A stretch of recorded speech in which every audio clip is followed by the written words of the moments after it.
Adik-adik lepasan SPM, jangan buang masa. Adik-adik baru habis SPM, tahniah.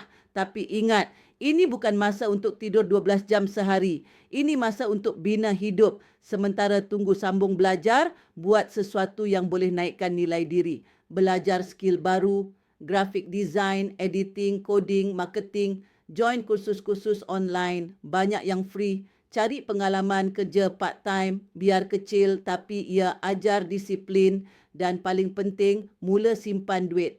RM100 pun boleh. Nak lagi power, mula simpan emas. Emas tak bocor, tak lesap, tak ikut mood. Ia ajar disiplin kewangan sejak muda. Ramai orang menyesal sebab mula simpan emas umur 30.